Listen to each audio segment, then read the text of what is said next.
Hey everyone, welcome back to the channel. Ukrainian President Volodymyr Zelenskyy speaks out about the intense and fiery Oval Office meeting with President Donald Trump and Vice President Vance. The stakes were high and tensions reached a boiling point during the discussion on the future of the Russia-Ukraine war. Zelenskyy addresses the heated exchange, what really went down behind closed doors, and what this means for the path forward in the conflict. But that's not all. Zelenskyy is also asked if he regrets how things unfolded with Trump and Vance and whether he would do anything differently if he had the chance to go back to the White House. Was the meeting a missed opportunity for peace, or was it an inevitable clash between conflicting ideologies? The big question on everyone's mind: what conditions does Zelenskyy think are necessary for a peace agreement with Putin? Will his stance shift as the war continues? We will find out in this video. Welcome back to Special Report, Ukrainian President Volodymyr Zelenskyy. Mr. President, thank you for the time today, especially on this day, to continue to do this interview.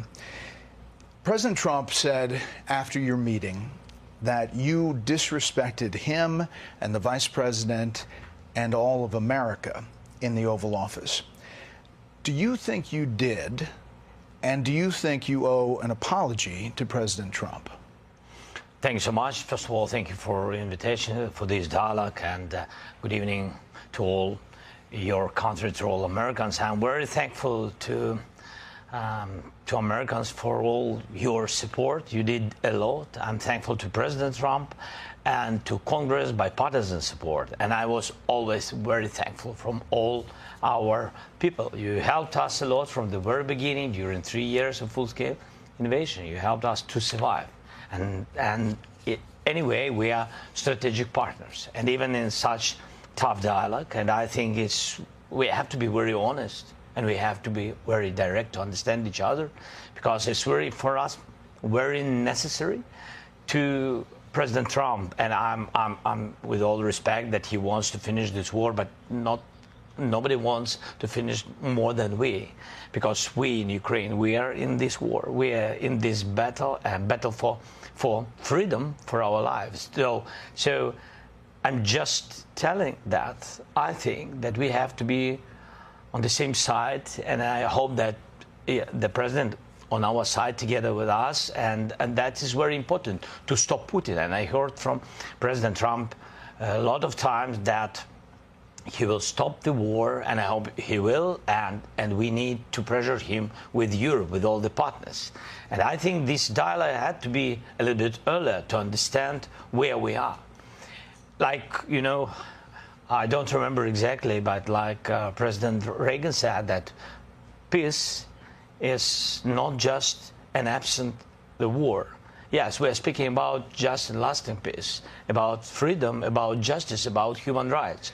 And that's why I said that I think so, that ceasefire, and you know Putin, he broken 25 times ceasefire during all these years, 10 years. So I'm not hearing from you, Mr. President, a thought that you owe the president an apology.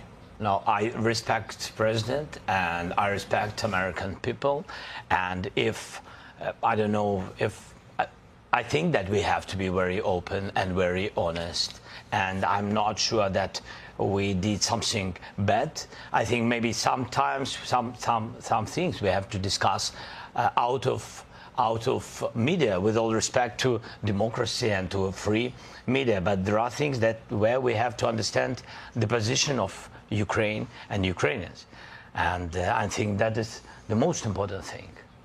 Yes, we are partners. You know, we are very close partners. We have to be fair. We have to be very free. I'm told that you were told multiple times from lawmakers on Capitol Hill and the White House to make today about the minerals deal and the economic deal, and then get it signed and let negotiations play out over security guarantees step by step. Is that true? I said that we have to sign this document, and we are ready for this. And this will be the first step to security guarantees, but it's not enough. I think so. Maybe I don't know something. I don't know some details. That's why I wanted to share it with the president, my thoughts, and to hear him again, because he has a plan how to stop Putin. And maybe, as I said, maybe it's out of big conversations, but we have to share it. You know, this is so sensitive. you know, just a ceasefire without security guarantees. This is so sensitive for our people. I'm speaking like a president of a people who are in this struggle 3 years, and they just want to hear that America on our side and that America will stay with us, not with Russians, with us. That's it. But I'm sure that it will be. This is the first step to security guarantees. Europeans, we don't need to lose them. They are good allies for the United States. The United States is the most or the biggest donator of support and of peace.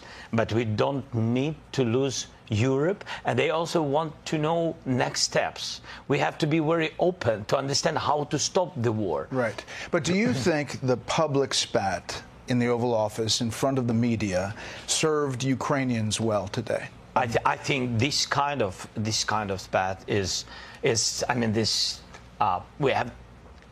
this is not good for both sides anyway, and I very open, but I can't, you know, change our Ukrainian attitude to Russia, and I don't want they are killers for us. You know, this is very, very clear that Americans are the best of our friends, Europeans are the best of our friends, and Putin with Russian, their enemies.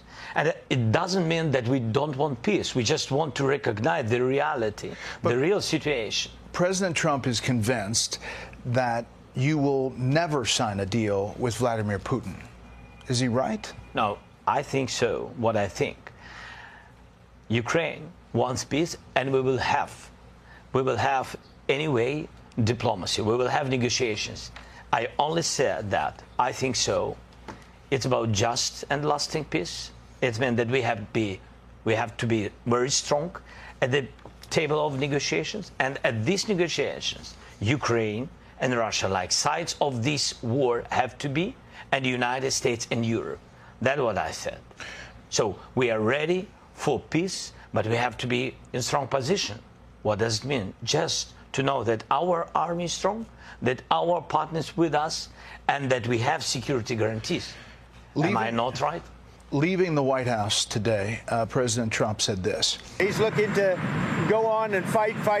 He wants to come back right now, but I can't do that. What do you make of that? Do you want to continue fighting? Do you want peace? And if he had the opportunity to go back to the White House right now, would you do it? No. First of all, we want peace. That's why I'm in the United States. That's why I visited President Trump. And thanks for invitation again. The deal on minerals is the first step to security guarantees. It's meant for the peace, closer to peace. That's why I'm here. And we have tough situation. To understand it is to be in Ukraine. You saw it, Brad. You was once. Thank you again. So I think that's very important to understand what's going on. But I respect my soldiers and our people, our civilians who work and support our warriors.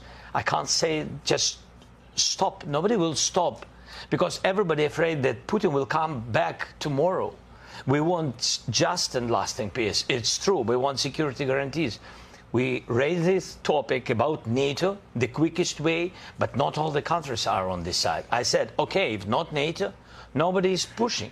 If not NATO, let's build NATO in Ukraine. That's my position. Europeans are ready to have contingents on our territory, boots on the ground. United States thinks maybe to help, maybe USA backstop, have to be just to guarantee that they are with Europeans. Look at Europe, it's strong, it became stronger, but they also want to have allies like the United States. That's what I said. I just want to understand what the peace. It's not my question, Brad. This is the question from all our people. You mentioned when I traveled to the front lines with you last year to see the situation, to mark the anniversary of the war, and this is what you told me back then. Will Ukrainians survive without Congress support? Of course, but not all of us. It will be tragedy for all of us, not only for Ukraine, not only for Ukrainians, for all Europe. Yeah. So the question today is, can Ukraine win this war or hold off Russia without continued U.S. support? It will be difficult for us. That's why I'm here. That's why we speak about the future negotiations. It will be difficult without your support, but we can't lose our values, our people. We can't lose our freedom. So a lot of people, Russians came to our territory, you know it. Russians came to our houses, and everybody saw it, video, images, a lot of things. They killed so many people. Just to forget it, just to say that Putin is a great guy? No, without us.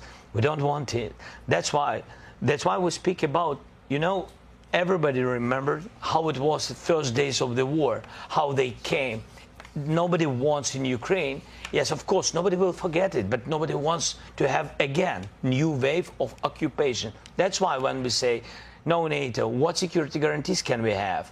I'm not pushing, we are not pressuring, we're just asking, we're just sharing very clear messages to our friends, to Americans. Right. If you stay with us, thank you so much, but let's do the infrastructure of security guarantees. Let's just share with our people, just with our people, that America, stay with us. That's great. We count on it. But just to share it and to say it, that's all. How does the war end? How do you get to a deal? You're at a place right now where there is no deal. How do you get it back on track? I think that Europe is ready for contingents and to help us with financing of big army, such big as we have now. This is our army, the part of security guarantees. Now we want to find the place for our biggest strategic partner, for the United States, or United States will propose where and how United States will give us security guarantees, what kind of and what part of volume of security guarantees. And when we will be ready with this, we will come to diplomacy. To diplomacy, yes, with Russians, Europeans, United States, and we. Four of us, I think this is real way, because with weapon, it's too long, it's not enough. We don't have enough weapon to push them out, and we don't see now, for now, we don't see really big volume of new support from the United States, but with all respect again. So for today, we'll be ready with security guarantee. Really, when I say NATO, it's not about that we are focusing on this word. It's about very understandable infrastructure of security guarantees. And you see that no NATO countries, for today, no NATO countries been under attacks. Senator Lindsey Graham, Republican from South Carolina, he has been a big proponent of you and of Ukraine, said this today after the meeting. I have never been more proud of the president. I was very proud of J.D. Vance, standing up for our country. We want to be helpful. What I saw in the Oval Office was disrespectful, and I don't know if we can ever do business with Zelenskyy again. He either needs to resign and send somebody over that we can do business with, or he needs to change. So he says you need to consider resigning. Is that on the table? I don't know if he will be happy after my words. This decision can do only people of Ukraine. You're not going to step down to do a peace deal. No, I was always ready. I'm not sure that is a good idea for this such proposals. But anyway, I always said if United States will support NATO, so I think that it's enough for Ukraine. So I think I did all I had to do. And if somebody is not happy with me, okay. But between us, yes, Americans vote for American president. We were unable to show the full clip. You can check it out on Fox News. This exclusive insight gives you a deeper look into the political drama and the potential for diplomacy as world leaders wrestle with the future of Ukraine and the global balance of power. What do you think of the heated meeting? Should Ukraine make concessions to Russia for peace or stand firm? Was Zelenskyy right to push back against Trump and Vance? If you were in his position, what would you have done differently? Let us know in the comments below. Don't forget to like, share, and subscribe to stay updated on this story and more. Peace and love.